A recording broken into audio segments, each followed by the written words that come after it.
Como assim? Deus, Jesus e o Espírito Santo são três pessoas diferentes, mas eles são unicamente um? É sobre isso que eu vou falar. Primeiramente, qualquer explicação que você tá procurando, como assim Trindade? Eu não entendo isso. Você busca procurar. Meus irmãos, ninguém pode explicar. A Trindade, na verdade, quem pode explicar a Deus? Tal ciência nós não podemos atingir, como diz o salmista Davi.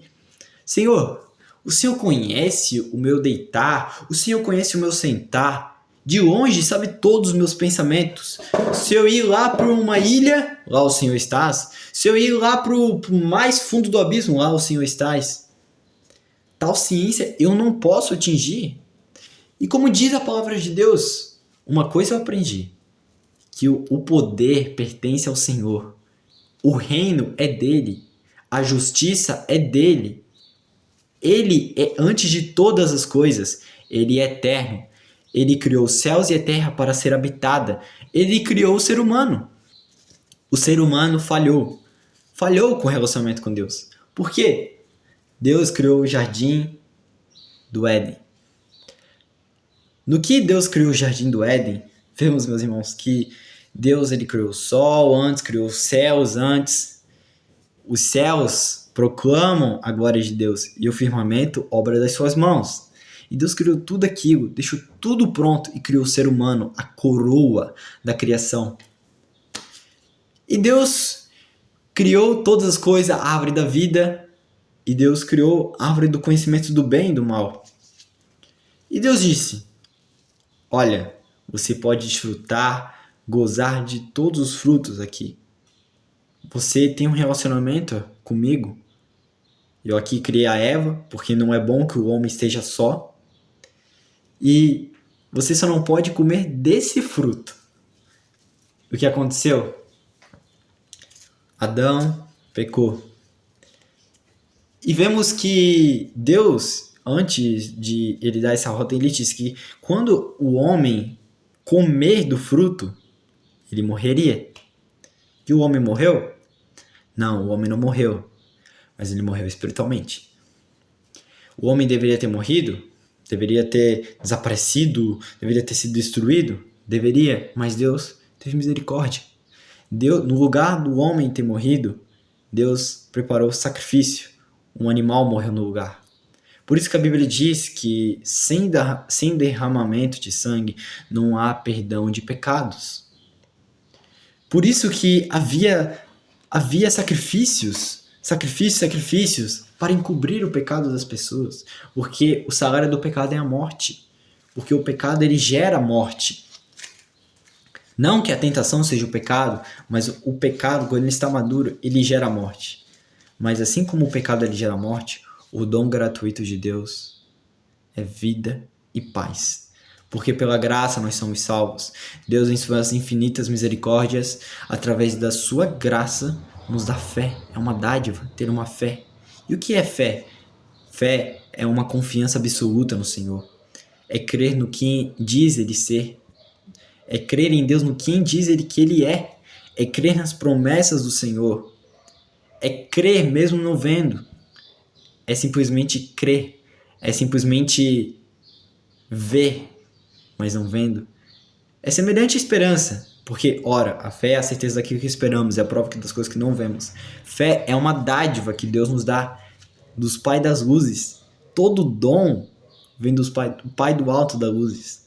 E Deus, através do seu Filho, que o Filho de Deus, aquele que estava à direita de Deus, aquele que Deus, ele diz aos seus anjos que eles são ventos e ministros, são como labareda de fogo, são seres espirituais, criaturas incríveis que Deus criou. Mas quanto ao Filho, ele diz: ó Deus, o teu trono subsiste pelos séculos dos séculos, cetro de equidade é o cetro do teu reino, amasse a justiça e aborreceste a iniquidade.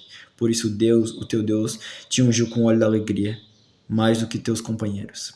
E no princípio tu criaste os céus, no princípio tu criaste a terra. Então sim, Jesus Cristo ele faz parte da criação. Porque nós vemos a palavra no princípio, se eu não me engano, em grego, significa em Cristo também. Em Cristo, Deus criou céus e terra, e o Espírito Santo pairava sobre as águas. E o que eu tinha falado sobre a Trindade, ninguém pode explicar. Assim como também ninguém pode explicar que na verdade, todo ser humano, ele tem corpo, alma e espírito. Mas entre esses três é um. Vemos qualquer tipo de matéria, tem elétrons, nêutrons e prótons, mas é um, se forma um. Vemos o dia, manhã, à tarde e à noite, é tudo classificado em três. Independente de tudo, nós não conseguimos explicar. Mas eu sei que eu tenho um relacionamento com Deus. Através que eu fui sarado, na qual eu fui reconciliado por causa do sacrifício de Jesus Cristo, e eu tenho paz com Deus. Através do Espírito Santo que me capacita a dar uma palavra como essa a vocês. Portanto, Jesus Cristo, ele tomou todos os nossos pecados. Agora entende tamanha graça, tamanho amor? Como que você é amado por Deus? Porque Deus amou tanto você. Deus amou tanto você que ele enviou o seu único filho, para que todo aquele que nele crê tenha vida eterna. E ainda que você pereça, ainda que você seja perseguido, não importa, você vai ter a vida eterna. Você vai guardar o que você tem. Você vai simplesmente crer no Senhor Jesus Cristo. E simplesmente rios de água viva fluirão no seu interior e jorrarão para a vida eterna. Portanto, ainda que você seja maltratado, ridicularizado, não, eu sou de Cristo. Ainda que eu viva para Cristo. Ainda que eu morra, eu morro para Cristo. Vivendo ou morrendo, eu pertenço a Cristo. Na qual, para mim, viver é Cristo e morrer é lucro. Tá vendo? Esse não pereça significa isso. Porque Deus amou o mundo de tal maneira que deu o seu único Filho unigênito, para que todo aquele que nele crê não pereça, mas tenha vida eterna. Esse momento é essencial. Se você ainda não aceitou Jesus Cristo, faça essa oração como essa. Se você quiser repetir essas palavras, repita, mas fala de todo o coração, porque é aí que está a promessa. Todo aquele que confessar, todo aquele que crer no Senhor Jesus Cristo como seu Senhor e Salvador de todo o coração, está salvo. Portanto, ore de todo o teu coração. Se você já está salvo, ore também. E agradeça pela sua salvação. Oramos juntos. Senhor Jesus, eu te aceito como o meu único e suficiente Salvador. Espírito Santo, vem habitar em mim. Faça-me nascer de novo. Eu quero viver algo novo. Eu quero uma nova vida. Perdoa, Senhor, os meus pecados. Eu me arrependo. E a partir de hoje eu os abandono. Escreve, Senhor, o meu nome no livro da vida. Em nome do Senhor Jesus Cristo. Amém. Eu tenho certeza que houve alegria no céu se você orou de todo o teu coração. Que Deus abençoe você grandemente.